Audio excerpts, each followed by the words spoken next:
खबरों के निष्पक्ष विश्लेषण के लिए सब्सक्राइब करें Jantantra TV and press the bell icon. Never miss any update. नमस्कार, आप देख रहे हैं जनतंत्र टीवी। मैं हूं आपके साथ अनन्या तिवारी। देश में कृषि कानून को लेकर विपक्ष लगातार सरकार को घेर रहा है। वहीं देश भर के किसान इस कानून का विरोध कर रहे हैं। भारी विरोध के बावजूद बीजेपी ने इस कानून को किसानों के हित में बताया। इन्हीं तमाम मुद्दों पर हमारे सहयोगी सत्येंद्र भाटी ने दक्षिणी दिल्ली से लोकसभा सांसद और बीजेपी नेता रमेश बिदूड़ी से खास बातचीत की। क्या कुछ कहा उन्होंने, सुनिए।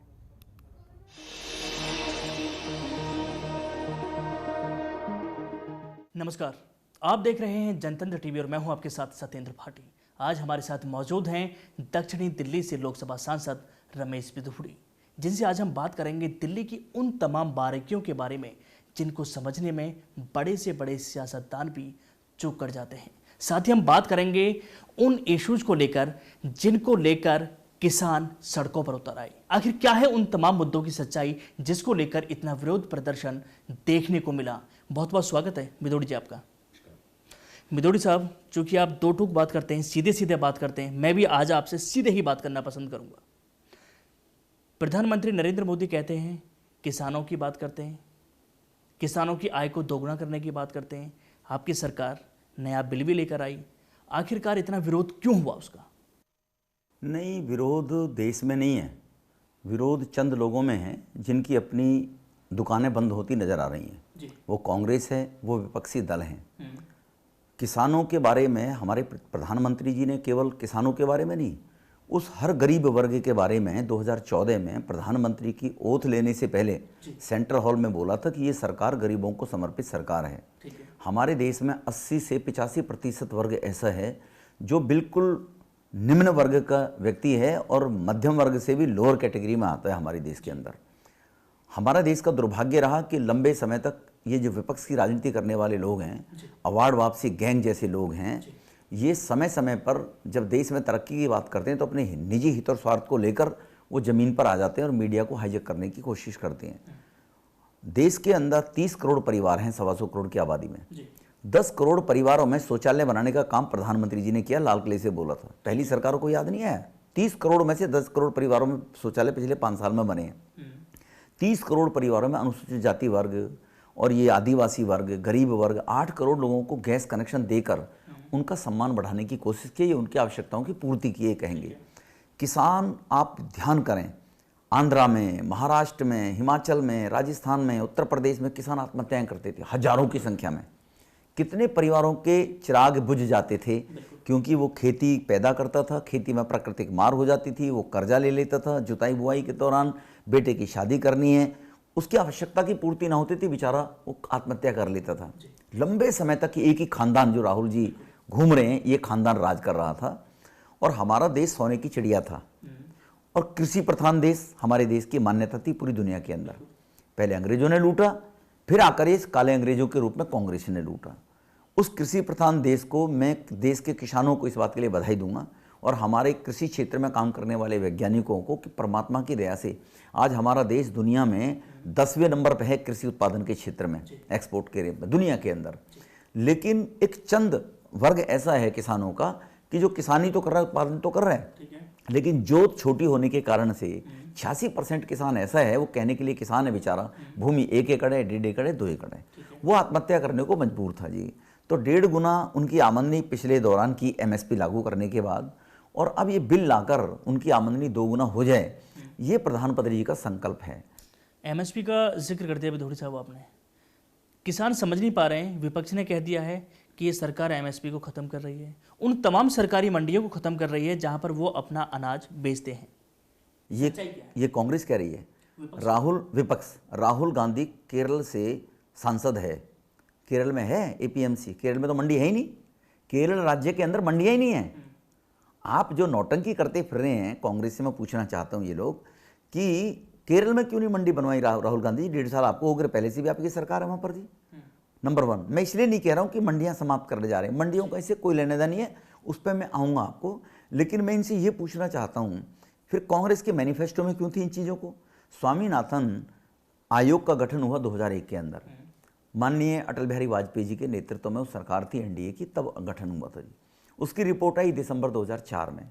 दुर्भाग्य से अटल जी की सरकार चली गई। स्वामीनाथन जी ने हर देश के राज्य में जाकर वहाँ के किसान संघों से, वहाँ पर किसान से संबंधित वैज्ञानिकों से सबसे चर्चा की।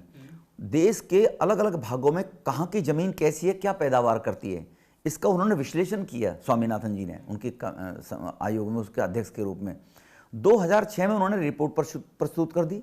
201 उन्होंने ऐसी बताई चीज़ें कि इनको अगर लागू किया जाए, सिफारिशें की थी 2001.2 के रूप में कि इनको लागू किया जाए तो किसान की आमदनी जो है वो डबल हो जाएगी और किसान की उत्पादन क्षमता भी ज़मीन की बढ़ेगी। 2006 में रिपोर्ट दी थी उन्होंने। 2006 में किसकी सरकार थी? राहुल जी से पूछिए, वो ऑर्डिनेंस को फाड़ा करता था मनमोहन सिंह के को। तो 2006 में मनमोहन सिंह जी के ऑर्डिनेंस को फाड़ने वाले राहुल बाबा 2006 से 14 तक तुम्हारी सरकार थी। आप 8 साल तक क्या करते रहे? 2G स्पेक्ट्रम में घोटाला, कोल में घोटाला, आदर्श सोसाइटी में घोटाला, कॉमनवेल्थ में घोटाला। आपको याद नहीं है किसानों की? पूछिए इनका कांग्रेसियों से, या पूछिए उनको समर्थन करने वाले ऐसे दिल्ली के भी ये संजय सिंह जी इधर उधर फूं फूं फूं करते फिरते रहते हैं, हाथरस में भी मुँह काला करा के आए थे। तो इनसे मैं पूछना चाहता हूँ, ये समर्थन तो कर रहे हैं कांग्रेस का, तो 8 साल तक इनको किसानों की याद नहीं। आज जो ये 3 बिल लाए गए हैं, इन 3 बिलों के अंदर पहली बात तो ये कि एमएसपी का इस बिल में जिक्र ही नहीं है। एमएसपी ज्यों की त्यों हर साल राज्य सरकार, एमएसपी का एक अलग से विभाग कृषि मंत्रालय में स्थापित है, स्टाफ है, लाखों रुपया खर्च होता है। किस उत्पादन, अनाज के उत्पादन में, दलहन में, दाल में कितना उत्पादन होगा, उसकी कितनी कीमत आनी चाहिए, उसके लिए एक अलग सर्वे करने के बाद अलग विभाग काम कर रहा है देश के अंदर। तो कैसे एमएसपी खत्म हो जाएगी? और अभी मान लिया जाए कि रमेश बिधूड़ी इस बात को कह रहे हैं कि किसानों को घबराने की कतई आवश्यकता नहीं है, कोई एमएसपी खत्म नहीं होगा, जैसे पहले चल रहा था वो ऐसे ही लागू रहेगा। बिल्कुल 100% ये भारतीय जनता पार्टी कह रही है। रमेश बिधूड़ी भारतीय जनता पार्टी के एक सांसद होने के नाते जिम्मेवारी के साथ इस बात को कह रहा है कि एमएसपी का कोई लेना देना नहीं इस बिल से, वो तो उनके पास कुछ है ही नहीं अब, तो इसलिए एमएसपी को जिक्र कर रहे हैं। इसी प्रकार से इस बिल में मंडियों को कुछ कहीं नहीं छेड़ा जाएगा। पहले किसान बाध्य था कि अपनी फसल का उत्पादन, जो भी अनाज दलहन होता था वो मंडी में बेचता था। मंडी में कहीं कहीं तो 8.5% टैक्स है। वो बिचौलिया टैक्स देता है क्या? सरकार देती है, किसान की फसल में से काटा जाता है। अब वो बिचौलिए समाप्त हो जाएंगे, मंडी के अंदर उसको टैक्स देने की आवश्यकता नहीं होगी। अपनी कीमत लेने के बाद वो अपनी मनमर्जी रेट पर अपनी अनाज को कहीं बेचे। अगर डाउन हो गया तो किसान को डाउन नहीं देगा कॉन्ट्रैक्टर, जो कॉन्ट्रैक्टर उसने किया उसी रेट पर करेगा। अब आती है बात कि अगर कोई आदमी पलट जाए, ना दे, किसान गरीब है, क्या करेगा? इसमें प्रावधान रखा गया है 30 दिन के अंदर दंडाधिकारी एसडीएम साहब इसका निर्णय करेंगे। पहले एसडीएम को छूट दी गई है कि वो किसान से कहेगा 2 आदमी बिचौलिए तुम लिया, अपने 2 कॉन्ट्रैक्टर से कहेगा 4 आदमी बैठकर फैसला कर लो। अगर नहीं करेंगे तो उसका निर्णय किसान को एसडीएम को 30 दिन में निर्णय करना पड़ेगा। और अगर किसी को उससे सेटिस्फेक्शन नहीं होता है तो जुडिशरी पावर जो डीएम के पास दी गई है, डीएम को अधिकार है कि 30 दिन के अंदर, आने वाले 30 दिन के अंदर डीएम को उसका अधिकार देना, उसका अधिकार दे दिया, उसको निर्णय करना पड़ेगा। अगर किसी मामले में लेकर हो सकता है किसान सेटिस्फाई ना हो, किसान के हक में निर्णय नहीं जाता हो, तो किसान को, ठेकेदार को देने का केवल बीज और जुताई और उसमें जो उन्होंने खाद डाला है उसकी कीमत देनी है। फसल से कोई लेने देना नहीं है। कॉन्ट्रैक्टर को एज इट इज पैसा वापस ले ले। वो भी कब? जब फसल पैदा होगी और उस फसल के बिकने के बाद देगा। उसका जमीन से कोई लेने देना नहीं है। ना किसान को खेत गिरवी रखना है, ना एसडीएम डीएम कह सकता है खेत बेच दे, अपना घर बेच दे। अब किसान को आत्महत्या नहीं करनी पड़ेगी, घर खेत नहीं बेचना पड़ेगा। अब वो जब फसल पैदा होगी तो उस कॉन्ट्रैक्टर का पैसा लौटाएगा।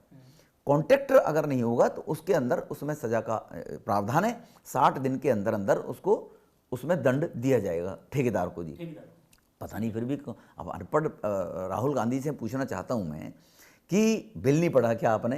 क्या आपके सलाहकार बिल को नहीं पढ़ रहे हैं? तो इसमें किसान का कहाँ से नुकसान हो गया? फिर अब इनको लगा कि अब अडानी या अंबानी वो 10 एकड़ खेत जोतने आएंगे क्या गांव के इंटीरियर बुलंदशहर के शहर में, हाथरस में, या कहीं बुंदेलखंड में, या कहीं बंगाल में, या पश्चिमी वो जमीन बोने के लिए जाएंगे क्या वो 15 एकड़?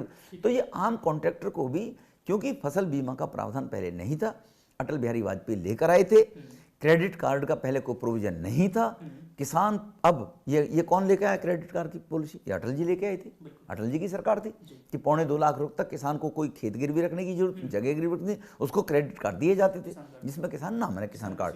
ये क्रेडिट किसान कार्ड केवल उद्योगपतियों को पहले, यहाँ क्रेडिट किसान कार्ड रख दिया इसमें, उद्योगपतियों तो पहले बैंक के में ओवरड्राफ्ट दिए जाते थे, उद्योगपति को ओवरड्राफ्ट ओडी लिमिट मिलती थी, तो किसान को क्यों ना मिले? राहुल जी, तुम्हारे खानदान में लोगों ने राज किया था, उनको याद नहीं आया किसानों को क्रेडिट कार्ड की फैसिलिटी मिलनी चाहिए गरीब को? क्यों याद नहीं आया तुमको? तो इसीलिए किसानों को आज मैं फिर दोहराना चाहता हूं इस बात के लिए कि आज भारत दुनिया में 10वें स्थान पर एक्सपोर्टिंग एग्रीकल्चर कंट्री है हमारी देश की जी। तो अब उसमें और उत्पादन बढ़ेगा तो स्वाभाविक से हम एक्सपोर्ट भी करने में कामयाब बिल्कुल करेंगे। मेदोडी साहब, इससे पहले की कई योजनाएं थी। प्रधानमंत्री नरेंद्र मोदी जब 2019 के चुनाव की तरफ बढ़ रहे थे, उस दौरान सभी सांसदों को ये कहा गया था कि जो सरकार की नीतियां हैं वो जनता तक पहुंचनी चाहिए, और ये माध्यम होता है कि एक जनप्रतिनिधि अपनी जनता को बताए कि सरकार की एक्चुअल में नीति क्या है, ताकि उनको पता चल सके। क्योंकि बहुत सारे लोगों के पास अब इंटरनेट नहीं है, मोबाइल नहीं है, वो नहीं पढ़े लिखे हैं जो उसको समझ सकें।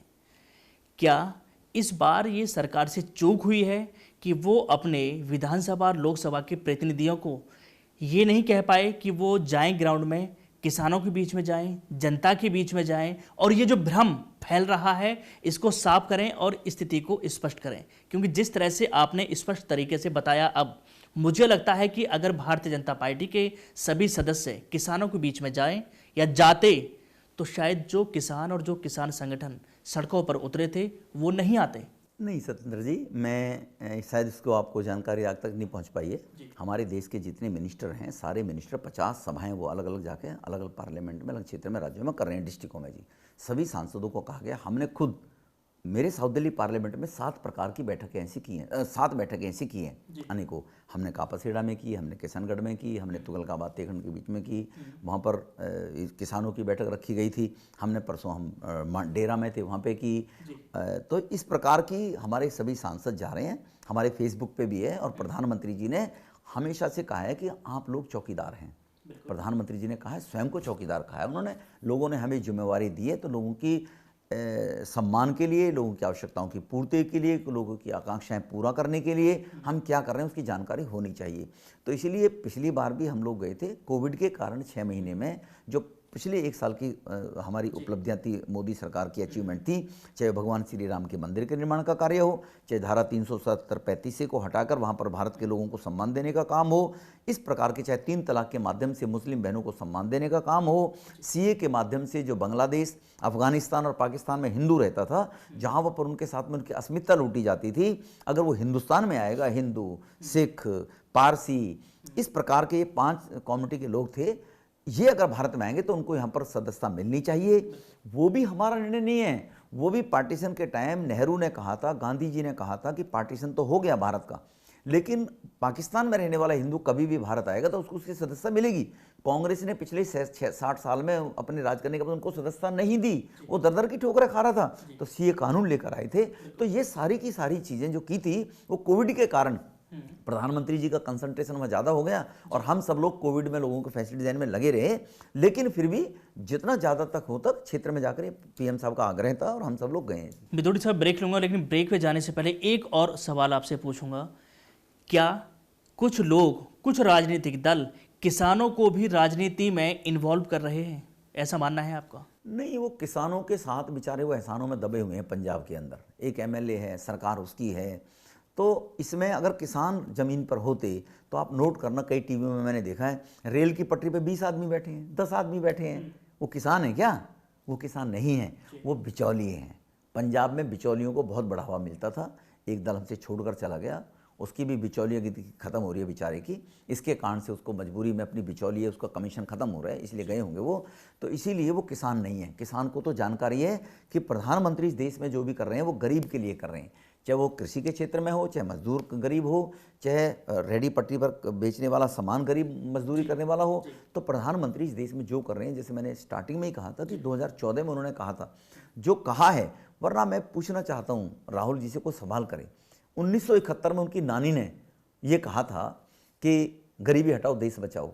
50 साल हो गए, 50 साल, 3 पीढ़ी चली गई। राहुल बाबा आज भी गरीबी की बात देश कर रहे हैं। तो अब मोदी जी के 2024 में ये नारा नहीं होगा गरीबी हटाओ, हर गरीब को लगेगा मुझे रोजगार मिल गया, मुझे सम्मान मिल गया और मुझे मेरे क्षेत्र में काम मिल गया। अब बने रहिए विदुड़ी जी हमारे साथ में। एक छोटा सा ब्रेक लेंगे, ब्रेक के बाद जब वापस आएंगे तो दिल्ली की सियासत के बारे में भी रमेश विदुड़ी जी से बातचीत करेंगे।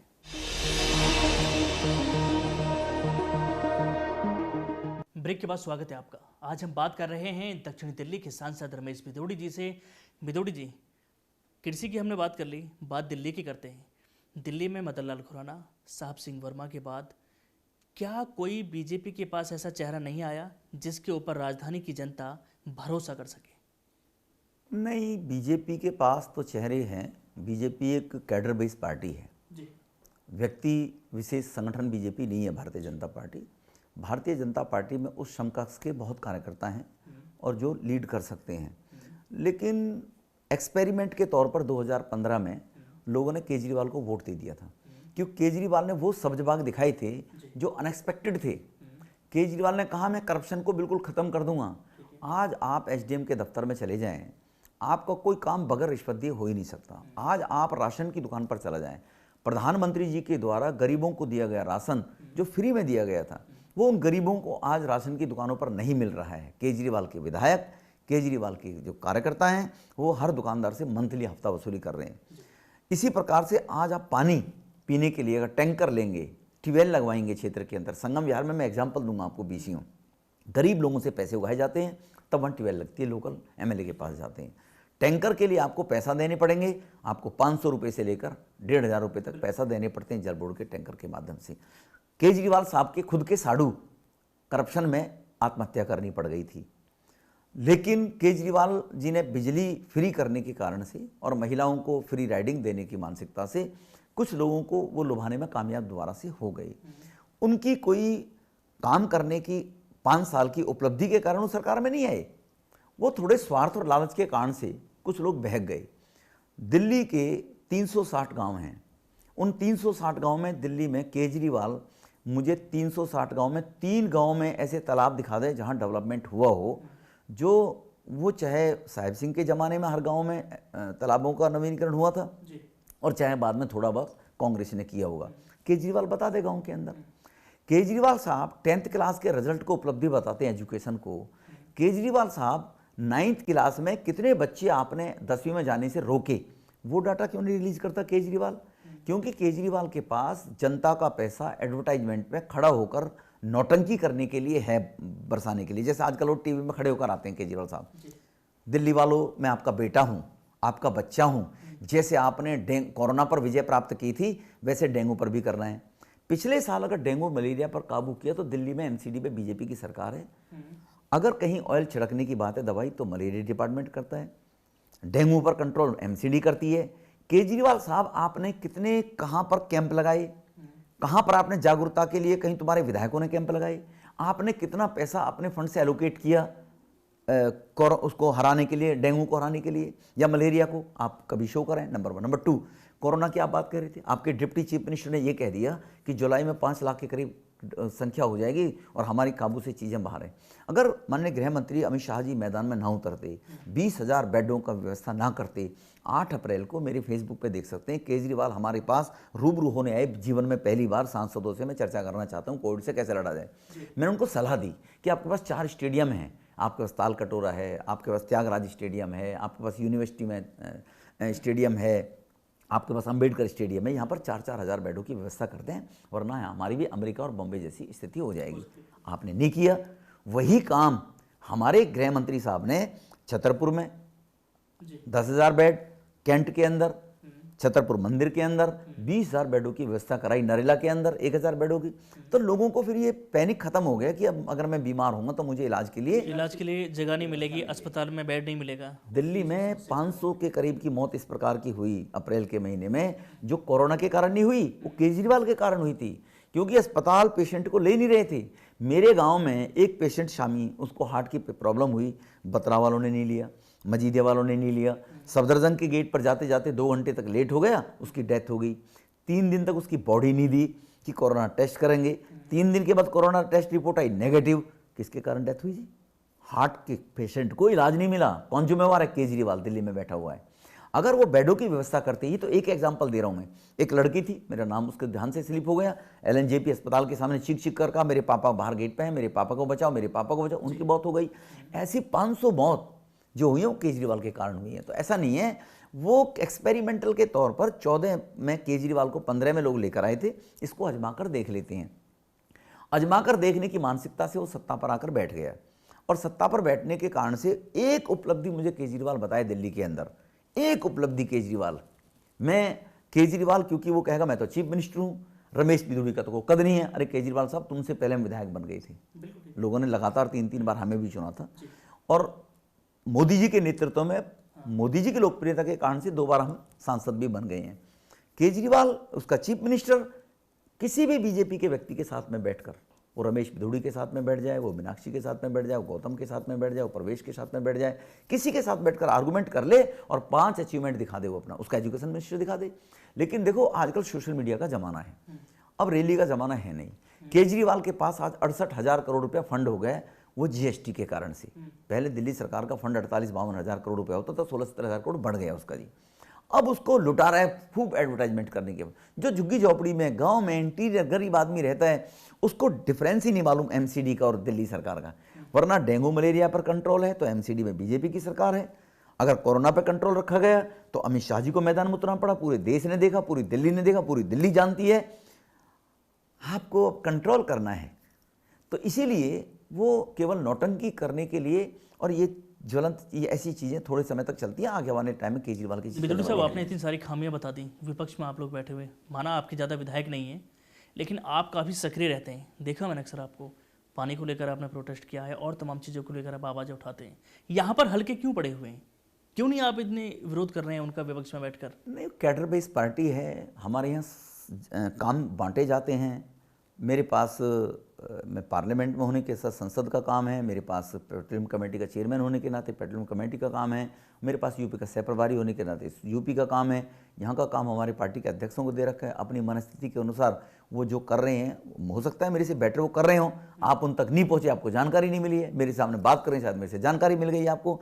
तो भारतीय जनता पार्टी कर रही है, लेकिन भारतीय जनता पार्टी का सेटबैक यही है कि भारतीय जनता पार्टी प्रचार प्रसार करने के माध्यम से टीवी में जो केजरीवाल को काउंटर करना चाहिए, FM पे काउंटर उसको करना चाहिए था कि झूठ बोल रहा है व्यक्ति, तो इसलिए वो सामने डिबेट में क्यों नहीं आता। अब अगर ABP न्यूज़ उसको कहेगा, आज तक उसको कहेगा, जनतंत्र TV उसको कहेगा कि केजरीवाल साहब डिबेट पर आप आइए, बैठ जाइए, वो अगले दिन वो पैकेट पहुंचा देता किसी न किसी सरकार के एडवर्टाइजमेंट का जी वहाँ पर, तो TV उसकी तारीफ करनी शुरू कर देता है। आई एम सॉरी, मैं सीधा आरोप लगा रहा हूँ जी। तो इसीलिए अब हम ये अक्सर सभी पार्टियों में लगते हैं, ये आरोप सभी पार्टियों में लगते हैं। नहीं, सभी पार्टियों में तो नहीं लगते, मैंने देखा है कोरोना से पहले किस प्रकार के। बिधूड़ी साहब, आपसे जानना चाहूँगा, आपने कॉलेज समय से राजनीति शुरू की थी, आप विद्यार्थी परिषद में थे, फिर आप विधानसभा पहुँचे, उससे पहले आप जिले स्तर पर आपने काम किया, प्रदेश स्तर पर आपने काम किया। दिल्ली के अंदर बीजेपी का जो बाहरी नेताओं को, बाहरी चेहरों को लाने का एक्सपेरिमेंट है, क्या वो अब खत्म हो जाएगा? क्या किसी ऐसे नेता पर हाथ आजमाना होगा जो दिल्ली की जनता के बीच में रहता है, वो गांवों में भी इतना ही जाता है, वो शहरों में भी इतना ही जाता है? नहीं, देखो वो बाहरी नेता हम नहीं कह सकते, दिल्ली देश की राजधानी है।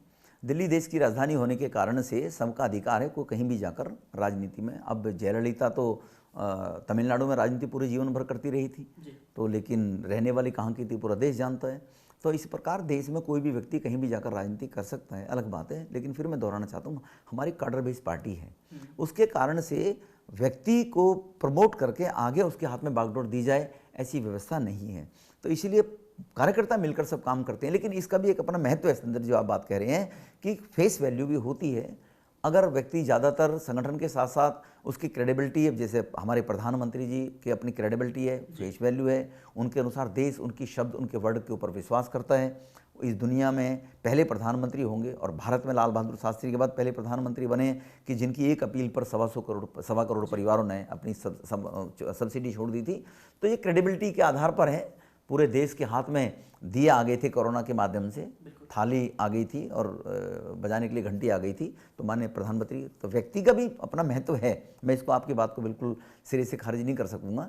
लेकिन फिर भी हमारी कैडर बेस्ड पार्टी है और आदमी को जब किसी काम को करने के लिए कहा जाता है तो उसकी क्षमता उसने खुद प्रदर्शित करनी पड़ती है। अगर रमेश बिदुड़ी को पार्टी की तरफ से जिम्मेदारी दी जाती है कि दिल्ली में नेतृत्व करने के लिए, तो क्या स्ट्रेटजी रहेगी? ये तो पार्टी की मेरी आज भी स्ट्रेटेजी है। पार्टी जो तय करती है उसी के अनुसार हम काम भी करते हैं। केवल जिम्मेदारी देने से ही दिल्ली में हम काम नहीं करेंगे, ऐसा नहीं है। जो आज वो जिनके पास जिम्मेवारी है वो भी मेरी भी जिम्मेवारी है साथ के साथ में। मैंने भी उनके साथ मिलकर सहयोग करना है, काम करना है। तो जिम्मेवारी तो एक ही व्यक्ति को दी जाएगी। रमेश बिदुड़ी जैसे हमारी पार्टी के अंदर कम से कम 100 कार्यकर्ता दिल्ली के अंदर हैं, लेकिन जिम्मेवारी तो एक ही व्यक्ति को मिलेगी ना जी। तो वो सबको साथ लेकर चलेगा और सबको साथ लेकर काम करेगा। तो जैसे मैंने कहा ना, वो कोई केजरीवाल की पॉलिसी योजना, वो 200 यूनिट बिजली फ्री। अब जिसके घर में 4 मंजिल मकान था उसने 4 मीटर ले लिए 4 मीटर ले लिए तो सारा जीरो उसका बिजली का बिल आ गया। तो लोगों को लगा इमीडिएटली मुझे किस चीज़ से बेनिफिट मिल रहा है, तो उसके कारण से लोग बहकावे में आ गए। अब लोग फिर तिल मिला रहे हैं। अनऑथराइज कॉलोनी आज की आज लोग नरक भोग रहे हैं। संगम विहार चले जाइए, देवली चले जाइए, छतरपुर चले जाइए, रंगपुरी चले जाइए, कहीं काम नहीं हुआ। कम्युनिटी सेंटर कोई बने नहीं, कहीं भी कहीं बता दो केजरीवाल के टेन्योर में बनाए हो तो 25 कम्युनिटी सेंटर हमने साउथ दिल्ली में पिछले 5 साल में बनाए थे लोगों की शादी बारात के लिए। तो डेवलपमेंट के मामले में केजरीवाल से कोई पूछे, केजरीवाल साहब अपनी 5 अचीवमेंट बताइए आप, और वो अगर एजुकेशन में कहता है कि उसने एजुकेशन में अच्छा बेटर किया है, तो आपके चैनल के माध्यम से मैं निवेदन करना चाहता हूँ, दिल्ली में सर्वे करा लो, लोगों से पूछिए कि आप अपने बच्चे को सेंट्रल स्कूल में दाखिला कराना चाहेंगे या दिल्ली सरकार के स्कूल में। 90% लोग कहेंगे मैं तो भैया सेंट्रल स्कूल में कराना चाहूँगा। किसी की सेंट्रल स्कूल की चाहत होती है। हाँ, तो क्यों फिर दिल्ली सरकार की क्रेडिबिलिटी कहाँ चलेगी? क्यों नहीं चाहते लोग दिल्ली सरकार के स्कूल में अपने बच्चे को? उनको मालूम है दिल्ली सरकार के स्कूल में बेटर एजुकेशन नहीं है, और वो 10वीं के रिजल्ट को बेटर बताने के लिए 9वीं के रिजल्ट को भी फ्लैश करे केजरीवाल कि 9वीं क्लास में पिछली बार कितने बच्चे तुमने पास की। अब 9वीं क्लास में जो एवरेज बच्चे थे, जिनके नंबर 40-45% थे, वो पास होने चाहिए थे, उनको आपने रोक दिया 9th में ही। जिनके 55-70-60% थे उनको आप 10th में ले आए। तो स्वाभाविक है वो इंटेलिजेंट बच्चे पढ़ गए। तुमने उनको उनके भविष्य को ध्यान में रखते हुए उन बच्चों के 1 साल को बर्बाद किया जिनको तुमने 9वीं में छोड़ दिया। वो 10वीं में भी पास हो सकते थे। आप कैसे कह सकते हैं? कभी कभी मैं किसी काम को लेकर पहले 6 महीने में मेहनत नहीं कर पा रहा हूँ, अगली बार ज़्यादा मेहनत कर सकता हूँ, लेकिन आप उसके जीवन के भविष्य के दातार बन गए। तो केजरीवाल ने दिल्ली के लाखों बच्चों के साथ में धोखा किया, जिनको 9वीं क्लास में ये एवरेज बच्चों को जो जिनके 45-50% मार्क्स थे उनको रोक दिया था जी। बिदुड़ी साहब, कॉलेज के समय से क्रिकेट का शौक रहा आपको, क्रिकेट खेलते थे, लेकिन अक्सर बॉलिंग आपको ज़्यादा पसंद थी। दिल्ली के तौर पर, दिल्ली में बैट्समैन के तौर पर कब आ रहे हैं आप? इशारा समझ रहे हैं मेरा? नहीं, मैं आज भी बैट्समैन के तौर पे ही हूँ। मेरी पार्टी, मैंने कहा ना, कैडर बेस पार्टी है। पार्टी कहाँ जहाँ जैसी जिम्मेवारी लगाएगी। आज मैं भारतीय जनता पार्टी में काम कर रहा हूँ। हो सकता है भारतीय जनता पार्टी में मेरे को ये कह दे, हमारा विचार परिवार मेरे को कह दे आपने तो कहीं विश्व हिंदू परिषद के लिए काम करना है, जाके आपने तो बजरंग दल में काम करना है, सेवा भारती में वहाँ जाना पड़ेगा। वजह उसकी ये है, मदन लाल खुराना को उनके कार्यकर्ता शेर कहते थे, दिल्ली का शेर कहते थे, और वो उस अरसे के बाद वो आवाज़ कार्यकर्ताओं में, मैं बीच में जाता हूँ तो वहाँ से अब सुनने को मिल रही है।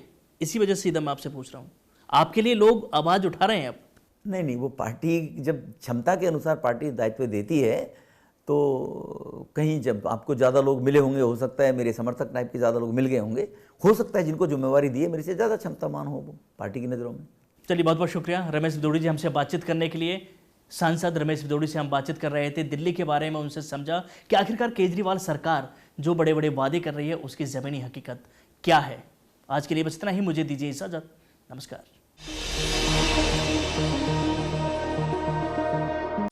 खबरों के निष्पक्ष विश्लेषण के लिए सब्सक्राइब करें Jantantra TV and press the bell icon. Never miss any update.